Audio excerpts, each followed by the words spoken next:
सन्नाटे को चीरती हुई फोन की घंटी बजी और एक ही पल में पूरा घर सिहर उठा। दूसरी तरफ से आई एक अनजान और ठंडी आवाज ने सांसें थमा दीं। अंश का बाजार में बहुत भयानक एक्सीडेंट हो गया है। अनुपमा के पैरों तले मानो जमीन खिसक गई।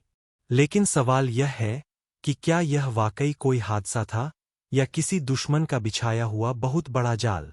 24 घंटे का अखंड दीप और पूरे परिवार के साथ मिलकर जाप करने की शर्त।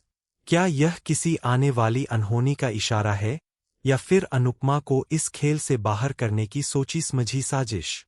कहानी में असली भूचाल तब आता है जब सपनों का स्वाद और परिवार की जंग के मंच पर सरेआम भारी हंगामा खड़ा हो जाता है।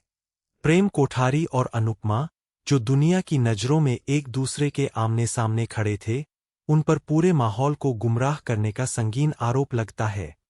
जब भीड़ चिल्लाकर कहती है कि यह दोनों सबकी आंखों में धूल झोंक रहे हैं, तो पूरे सेट पर सन्नाटा छा जाता है।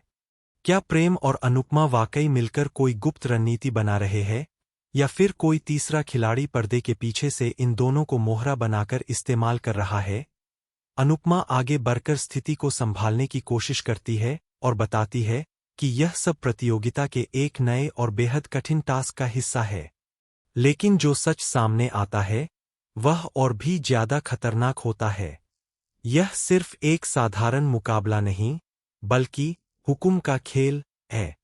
दो की जोड़ियों में बंटी टीमों में एक इंसान आदेश देगा और दूसरे को बिना कोई सवाल पूछे उसे मानना ही होगा।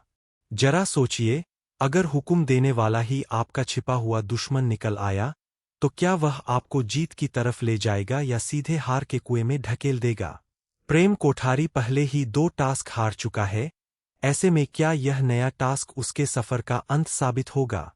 विरोधी टीमों के चेहरे पर जीत की चमक साफ दिखाई दे रही है और वे तंज कसते हुए जश्न मना रहे हैं कि प्रेम अब किसी हाल में नहीं जीत सकता।